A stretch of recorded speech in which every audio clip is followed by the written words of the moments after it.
call for patience from Haiti's First Lady as the criticism of her husband and his government mounts 2 weeks after the earthquake struck. Let's go to Haiti today. 2 weeks after the earthquake struck and a few days after most rescue teams have been sent home, a man was pulled alive from the rubble by US troops. Also hoping for a miracle is the First Lady of Haiti, Elisabeth Preval, who told the BBC that her understandably restive people must be patient with the international aid effort. Her comments come as her husband, President Preval, is facing growing criticism for his handling of the crisis. Mrs. Preval spoke to our correspondent Rupert Wingfield-Hayes as he was given an exclusive tour of the ruined presidential palace in the heart of the capital. How do you start to rebuild a country when even the citadels of power lie in ruins? It is even a waste to even ask why. Today the First Lady of Haiti took me on a tour of the devastated presidential palace. Before the earthquake, I was standing right here on the stairs. Fortunately, I had that ceremony to attend and I left here at 4:30. Otherwise you might have still been here. Yeah, we would have all been here, right there. Mrs. Preval rejects growing criticism that her husband has disappeared and abandoned his people. Everybody is a victim as we talk right now. The state is a victim, the Minister of Finance has lost his son, yet everybody has gathered themselves and tried to react in the best of their capacity. So I agree, I understand the frustration.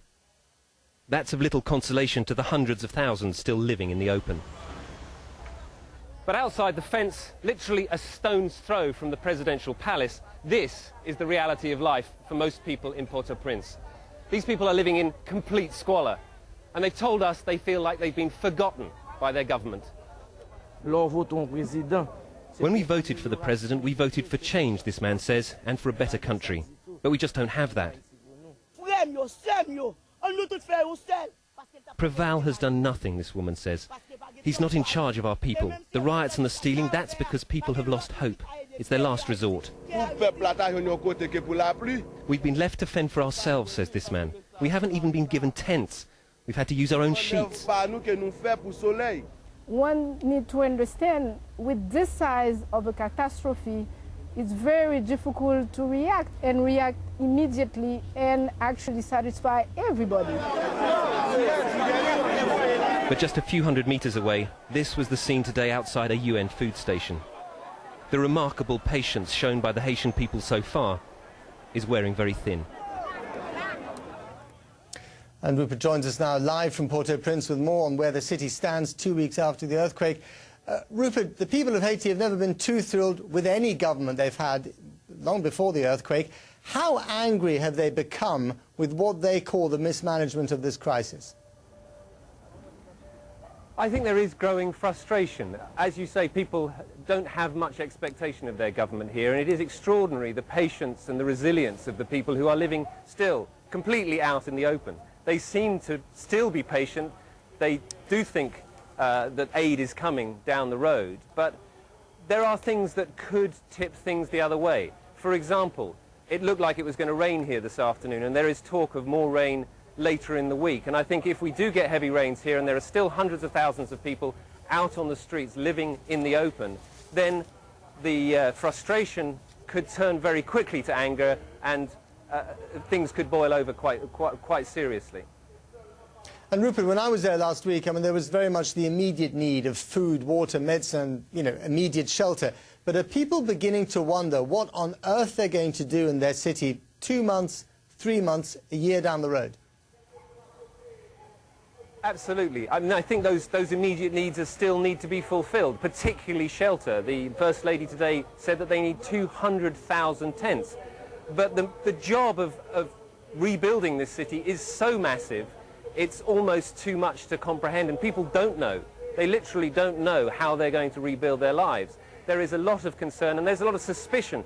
The plans that have been announced, for example, moving people out of the city to large new tent encampments at remote locations. People today said to me they don't trust the government, they're highly suspicious of these plans, and they don't want to go. They want to stay in the city. Right. And astonishingly, Rupert, despite the fact that the rescue teams, or most of them, have been told to leave Haiti, there was another survivor found today. Tell us about that.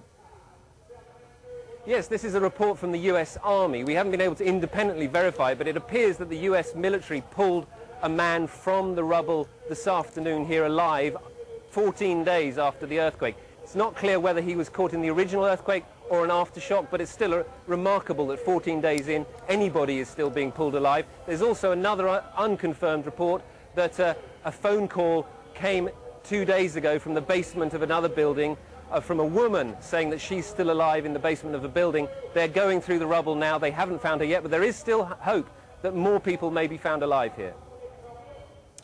Rupert Wingfield-Hayes in Port-au-Prince for us tonight. Thanks very much indeed. Well, let's turn now to Haiti, where more than a week after a deadly earthquake struck, there is still overwhelming suffering and a few amazing stories of survival.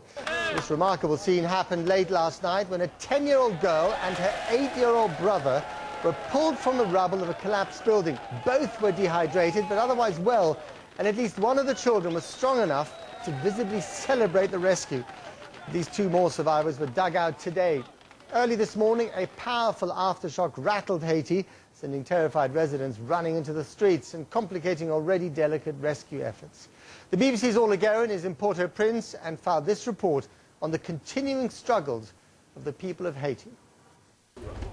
Total panic at Haiti's biggest hospital. This is the breach, baby! I can't do a breach, baby! Come on. I cannot do a breach, Give me some sheets, please. Give me some sheets.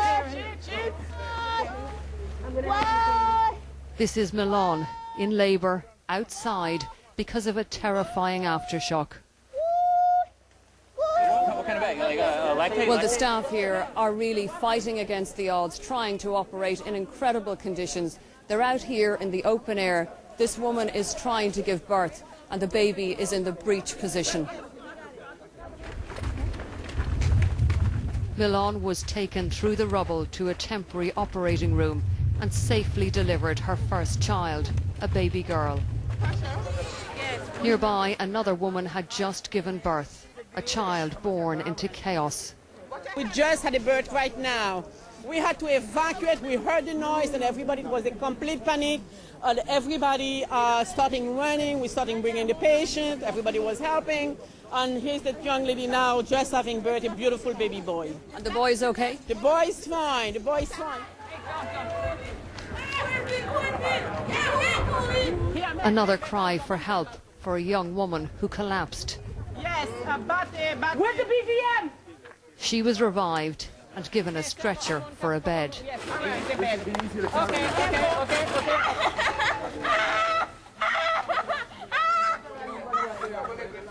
Today has brought fresh pain for those who have already suffered so much.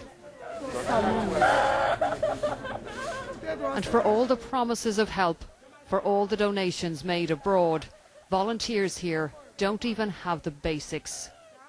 This is what I'm going to cut this cord with. This is, you know, a plastic tie for a bag of bread. You know, This is what you have to use. We're going to cut the cord with this knife. Is it sterile? No. There's no way to sterilize anything. We've been out of sterile, there's nothing. Many of these patients have no homes left to go back to. When they leave the hospital, they'll be living on the streets. But it's hard to see this, even not being from here. You know, we're not getting paid to be here. We're doing it from the bottom of our hearts, and we hope to come back in the near future. People need to reach out and help them, because this is unimaginable. For Saint-Ville today, the gift of a new life in the midst of her grief. She lost her 6-year-old son, Ronald, in the earthquake. He rubbed my stomach and said good luck with the baby, and that was the last time I saw him. She says she'll be relying on God to raise her new son. Orla Guerin, BBC News, Port-au-Prince. When I arrived in Haiti last week, the biggest problem was getting badly needed assistance to millions of quake victims. When I left Haiti yesterday morning, that was still the biggest challenge. And so it remains tonight. The need is huge, the relief effort is equally huge, but the trouble connecting the two does persist. Ben Brown has that part of the story from Port-au-Prince. A little boy who survived the earthquake is desperate for water, but he's out of luck again. 8 days on, impatience here is growing. I lose my hope because I don't see anything here. His frustration is shared by Oxfam. One of the reasons they can't get water to these people is a dire shortage of fuel for their tanker lorries. To have everything ready, committees formed, and then there's no fuel for the water to get to the people, that's disappointing, because we're here to help the people, we want to help them, and then at the end of the day when we can't, we have to wake up the next morning and start all over again. The US military are stepping up their aid effort here, pouring in supplies and troops as well. Here they agree to help evacuate a baby with a suspected skull fracture, flying him over the mountains to get proper medical attention. The Americans control the airport here in Port-au-Prince. It is so overloaded, not every relief flight can land. And one aid agency is furious. Its supplies of medical equipment have been diverted several times. What is the reason for this, the cause of this? We have no idea. It is a mystery to us why the priority is not being given to medical supplies and our flights are being diverted over to the Dominican Republic. The airport is the easiest route to get aid into Haiti. The seaport here was badly damaged by the earthquake and larger vessels cannot use it.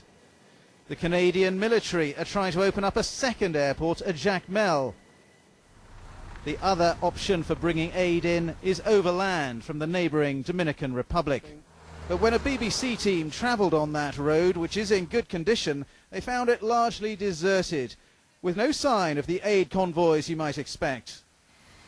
So some Haitians are getting out of this country on the same planes that have brought aid in. When you look at the destruction in your country, what goes through your mind? Oh my God, this is heartbreaking. I never imagined this would ever happen to this country. It's such a poor country.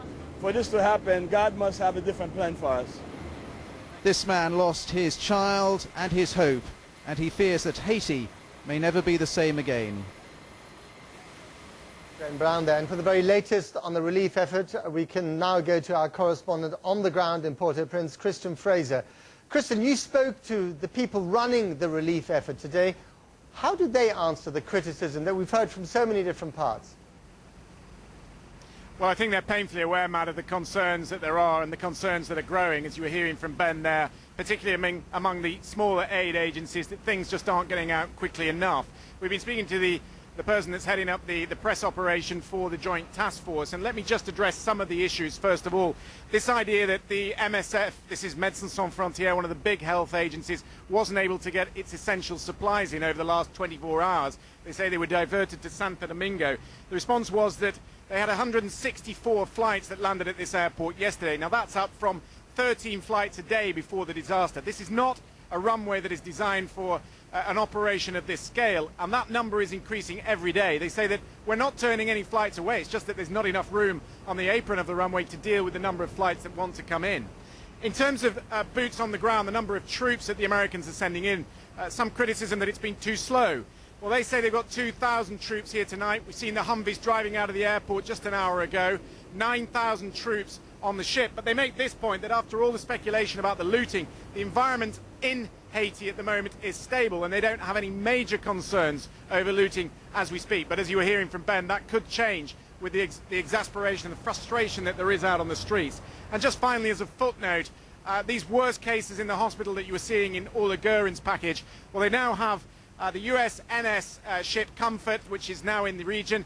They have 250 hospital beds. They've been filled today with some of the worst trauma cases. And they also have more beds on the USS Carl Vinson, around 67 beds. They're also occupied. But they make the point that they are not in charge of this aid operation. That is up to the UN and the USAID in collaboration with the Haitian government.